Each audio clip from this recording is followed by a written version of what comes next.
आज हम 3D geometry के बाकी के क्वेश्चंस करेंगे। लास्ट वीडियो में आपको मैंने वो सब क्वेश्चंस कराए थे जो मुझे लगा था आपके लिए इंपॉर्टेंट हो सकते हैं। यही हम इस वीडियो में भी करेंगे। इसमें कुछ क्वेश्चंस आपके शॉर्ट आंसर टाइप क्वेश्चंस में से भी हैं, कुछ लॉन्ग आंसर टाइप क्वेश्चंस में से हैं, कुछ ऑब्जेक्टिव टाइप क्वेश्चंस में से हैं। आप प्लीज़ हर क्वेश्चन को अच्छी तरह समझिएगा। ये बहुत ईजी, आपको सिर्फ लैंग्वेज पे ध्यान देना है और फॉर्मूला याद रखना है। चलिए हम स्टार्ट करते हैं। ये 7वां क्वेश्चन ये आपका शॉर्ट आंसर टाइप क्वेश्चन में से लिया गया है। इसमें आपसे बोल रहे हैं show that if x square plus y square is equals to 1 then the point x comma y comma under root 1 minus x square minus y square is at a distance 1 unit from the origin. ठीक है, इसको हम देख लेते हैं। काफ़ी easy question है ये। आपको एक कंडीशन दे रखी है x square plus y square is equals to 1। अब एक पॉइंट, इसको आप मान लीजिए P। ये क्या है? x comma y comma under root 1 minus x square minus y square. और इधर का आप मान लीजिए आपका ओरिजिन O 0 कॉमा 0 कॉमा 0। अब इसको जब आप ज्वाइन करते हैं तो आपको ये मिल रहा है PO। तो क्वेश्चन के मुताबिक आपको ये प्रूव करना है कि PO is equals to 1 unit है। ठीक, condition x square plus y square is equals to 1। अगर ऐसा होता है तो ये पॉइंट P ओरिजिन से 1 यूनिट की दूरी पे है, ऐसा प्रूव करके बताओ। अब कुछ भी नहीं करना है, आपको सिर्फ और सिर्फ यहाँ पे डिस्टेंस फार्मूला यूज़ करना है। तो by distance formula PO is equals to, ये क्या हो जाएगा आपका अंडर रूट एक्स माइनस 0 का स्क्वायर प्लस वाई माइनस 0 का स्क्वायर प्लस ये पूरा अंडर रूट माइनस 0 इस पूरे का स्क्वायर। लिखते समय थोड़ा ध्यान रखिएगा आप, ये under root 1 minus x square minus y square ये पूरी की पूरी एक चीज़ है, माइनस 0 इस पूरे का स्क्वायर। तो इसको आपने सॉल्व किया तो ये कितना हो रहा है x square plus y square. ये 0 का कुछ महत्व नहीं है, लिखें ना लिखें एक ही बात है। अब अंडर रूट का स्क्वायर किया आपने तो ये कितना हो गया 1 minus x square minus y square. ये दोनों कैंसिल, आपको मिला अंडर रूट 1 मतलब कि 1। ये आपको प्रूव करना था, हैंस प्रूव्ड।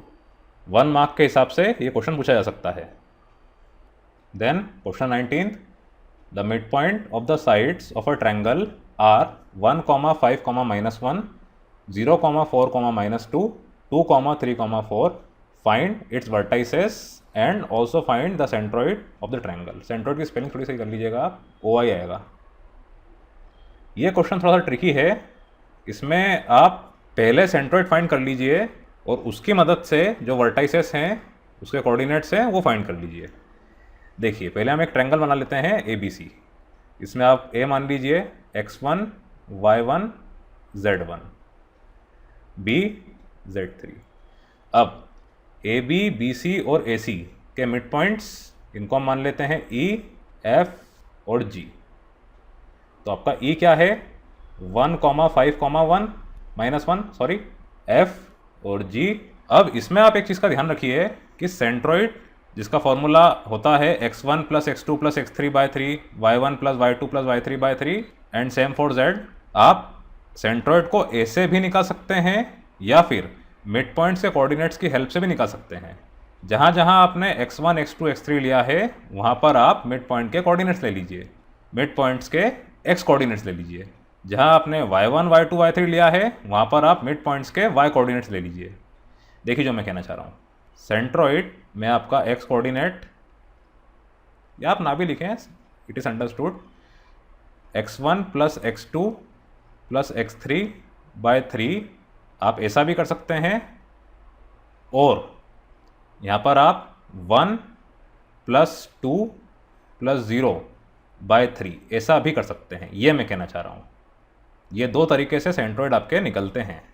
तो यहाँ पर ये क्या हो रहा है 3 बाय 3 इज इक्वल्स टू 1। तो 1 आपका क्या हो गया x कोऑर्डिनेट ऑफ सेंट्रॉइड। अब आप मान लीजिए सेंट्रॉइड आपका यहाँ कहीं आ रहा है बीच में O, तो इसका x कोऑर्डिनेट आपका आ गया 1।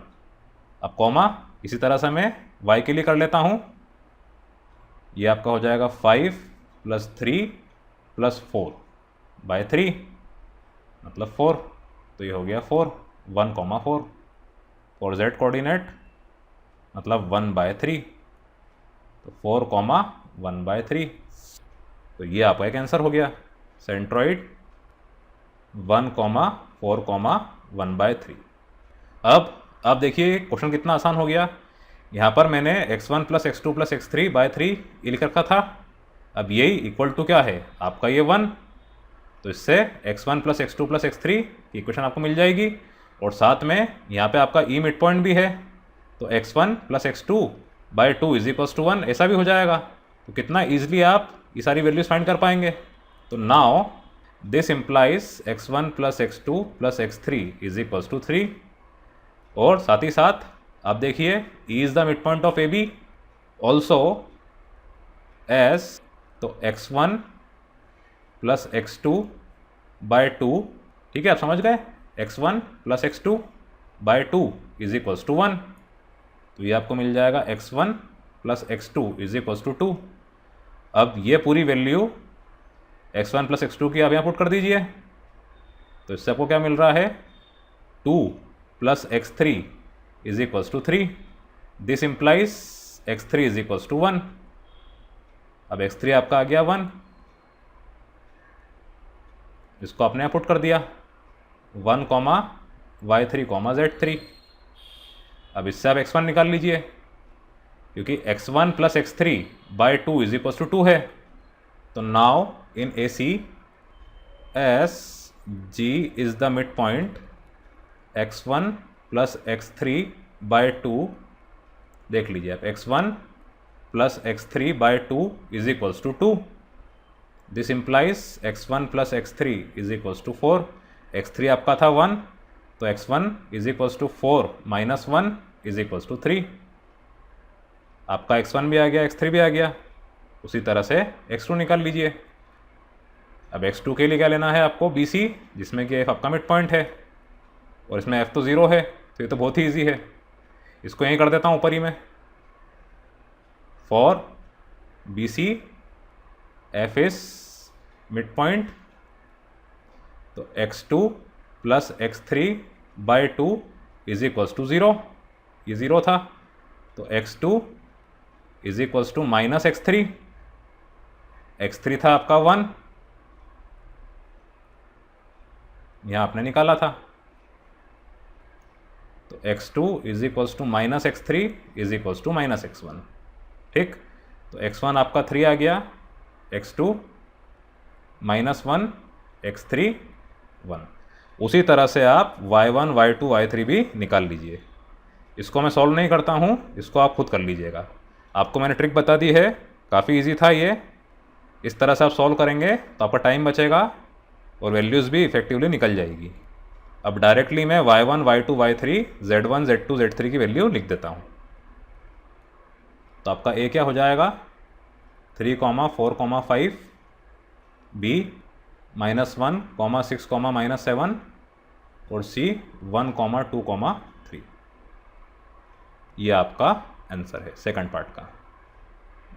Then question number 21, what are the coordinates of the vertices of a cube whose edge is 2 units, one of whose vertices coincides with the origin and the 3 edges passing through the origin coincides with the positive direction of the axis मतलब आपके XYZ through the origin। ये भी अच्छा question है। ये question भी आपका 1 mark के हिसाब से आ सकता है। इसमें पहले आप क्या कीजिए, एक क्यूब बना लीजिए। ये आपका क्यूब बन गया। अब इसमें आप देखिए, इसको थोड़ा सा मैंने एक्सटेंड कर दिया। ये आपका हो गया एक्स एक्सिस, इसको थोड़ा सा ऊपर किया, ये वाई एक्सिस, इसको पीछे किया, ये जेड एक्सिस। अब ये आपका जो पॉइंट है, ये ओरिजिन है जहाँ पे एक्स वाई जेड तीनों मीट कर रहे हैं, तो ये 0, 0, 0 ऐसा हो जाएगा। अब क्वेश्चन में इन्होंने दिया है कि हर एज की लेंथ 2 यूनिट्स है। इसका मतलब क्या हुआ, ये 2, ये 2, ठीक। आप एक क्यूब को लीजिए, उसमें सारे एजेस देखिए, सारे वर्टिसेस देखिए, आपको समझ में आ जाएगा। अब इसमें समझने वाली बात क्या है, इन्होंने बोला है कि एक वर्टेक्स आपका ओरिजिन पे है और बाकी सारे एजेस ओरिजिन से पास होके पॉजिटिव डायरेक्शन ऑफ एक्सिस में आ रहे हैं। तो आप जैसा देख पा रहे हैं, इसमें कुछ पॉइंट ओनली एक्स एक्सिस पे लाई कर रहे हैं, कुछ वाई पे, कुछ जेड पे, कुछ एक्स वाई प्लेन में, कुछ वाई जेड प्लेन में, कुछ एक्स जेड प्लेन में। फॉर एग्जाम्पल आप इस पॉइंट को देखिए, ये वाला ए, ये कहाँ पर आ रहा है, एक्स एक्सिस पे। इसको आप देखिए बी, ये वाई एक्सिस पे, ये सी, ये जेड एक्सिस पे। तो सीधी सी बात है, ए के कोऑर्डिनेट क्या होंगे, 2,0,0, क्योंकि लेंथ 2 थी, एक्स एक्सिस पे वाई और जेड दोनों 0 हैं। बी आपका हो जाएगा 0,2,0, क्योंकि वाई एक्सिस पे एक्स और जेड 0 होगा। उसी तरह सी 0,0,2। Very very easy. अब ये आपके क्या थे, एक्सिस अलग अलग, एक्स एक्सिस, वाई एक्सिस और जेड एक्सिस। अब हम प्लेन को देखें तो एक्स वाई प्लेन, तो एक्स वाई प्लेन में क्या होगा, आपका जेड 0 होगा, तो 2,2,0। जैसे आप ये पॉइंट देखें, इसको मैं मान लेता हूँ डी, तो ये कहाँ पर आ रहा है, एक्स वाई प्लेन में, जहाँ पे जेड 0 है, तो 2,2,0।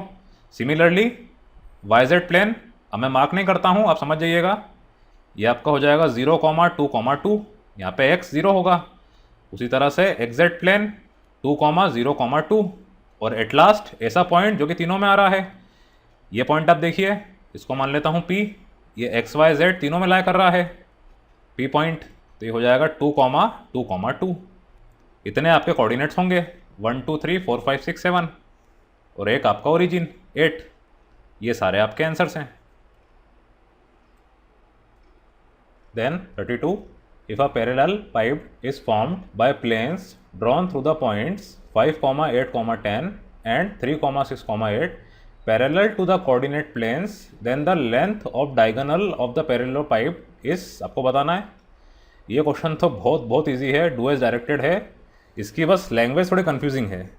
आप ये ध्यान रखिए, पैरेलल पाइप्ड, इसका मतलब क्या होता है, आपके 3D figures like cuboid, cube etcetera.